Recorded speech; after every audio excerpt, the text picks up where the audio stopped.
I call the member for Ujerue.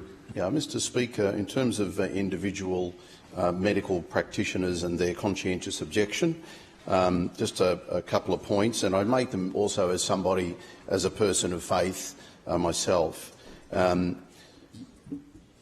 We see that a practitioner can only avoid assisting a patient's suicide if that practitioner identifies another practitioner who has no such objection. Further, despite an institution making it clear to residents of the institution, and we'll come to that later, that it will not participate in intentional killing, it must give access to its premises to practitioners who will.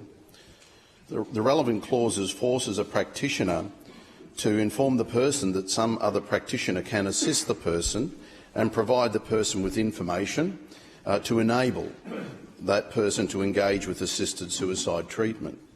Now, many health professionals are not prepared to participate in any way on ethical or belief grounds with an act that they consider to be intentional killing. Professor Jane Turner from the University of Queensland spoke about this in the hearings when she appeared before the committee, and she expressed how some medical practitioners of a faith background do find it completely inappropriate to participate in any way in an act of killing against their strong religious convictions. Now, others with a faith said it didn't bother them. So in that case, for them, well, that's fine. This bill and these clauses are in that sense no problem. But still, many practitioners do find it offensive, and it is these people that this legislation potentially offends.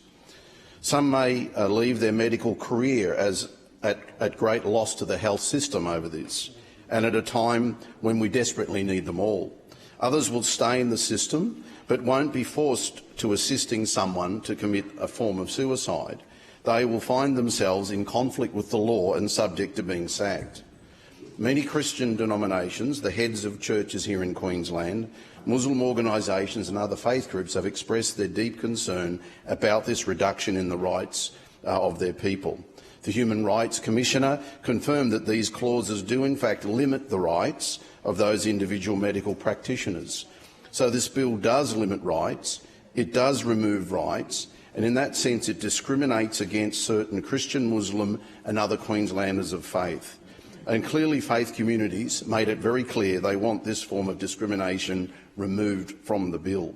So I think it's very sad that we've been called upon to ignore this amendment, and I would like to hope and think that colleagues in the chamber, that we all would think freely and think carefully before we impose something that takes away the rights of some Queenslanders. Mr Chair. I call the member for Theodore.